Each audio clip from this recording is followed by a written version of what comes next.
You know what they say, great men are not always wise. Which explains why Connor Casey can still score goals without his wisdom teeth. Explain to me, who is they? You got me, but I know they're big fans of Extra Time. Next.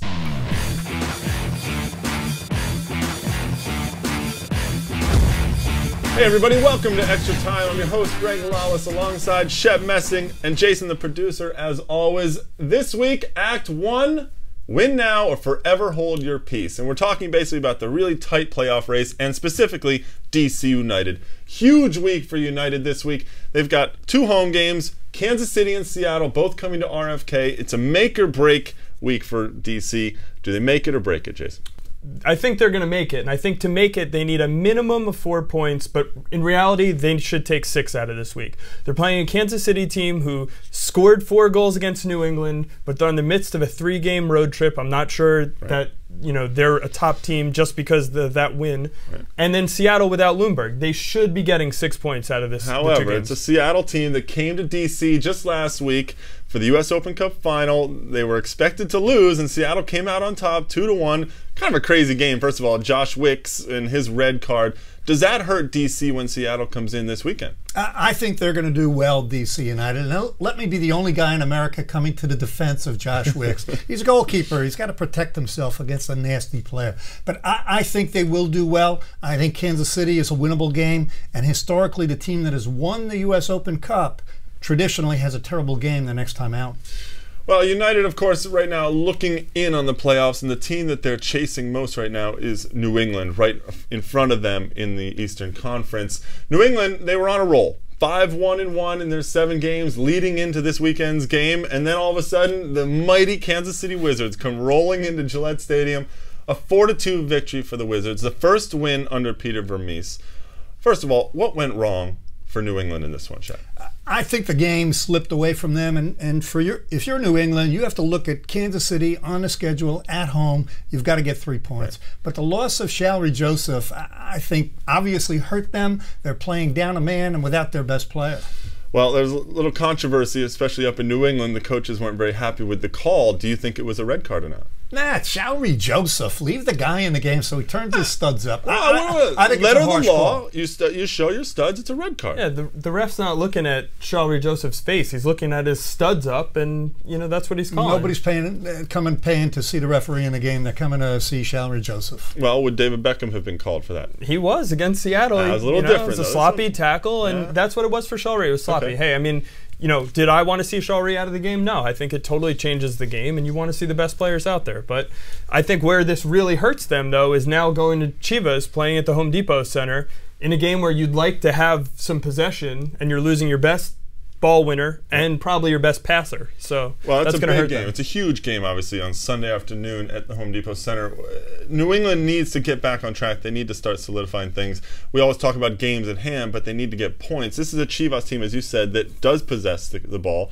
And, how you're traveling across the country, you've maybe got a little bit of a chink in your armor now if you're New England.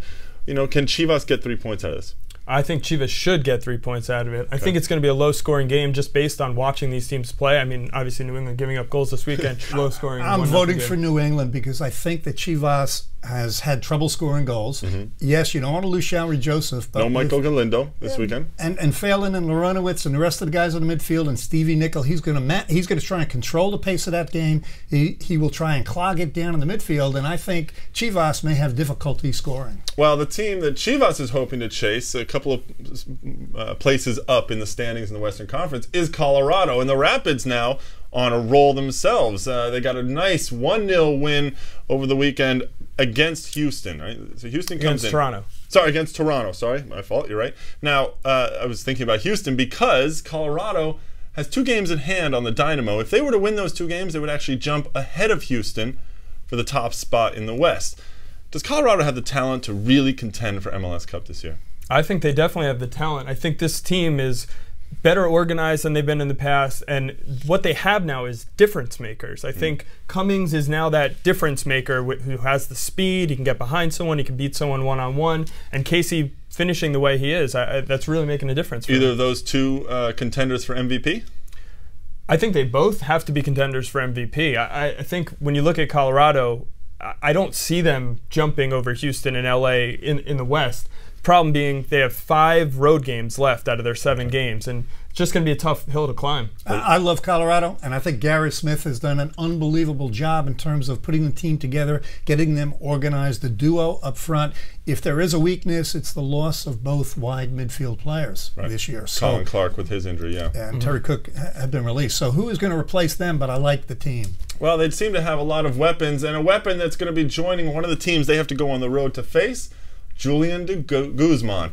Toronto FC has been chasing him all summer. He didn't sign in August. However, the Canadian international has now, it looks like, going to be signing this week with Toronto. This is a massive boost for their midfield. In many ways. I think with Carl Robinson out injured, he fills in that spot. Sanyang is now suspended, and I don't know that he is really going to be the same player anyway. So you're putting de Guzman in there. I think what he adds is an element of attack from deep in the midfield that a Cronin or a Carl Robinson, they're good holding midfielders, but they don't necessarily attack as much. So this is going to add a little bit of attack to Toronto, who's been struggling for goals and relying too much, frankly, on Dwayne De Rosario. It's an exciting move, a great DP. The Toronto fans deserve it.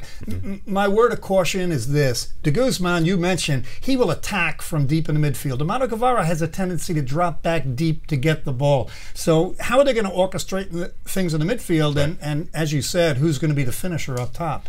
Well, it's certainly exciting to have de Guzman. We've watched him for years in La Liga playing for Deportivo La Coruña, so seeing him in Toronto every week, gotta love that.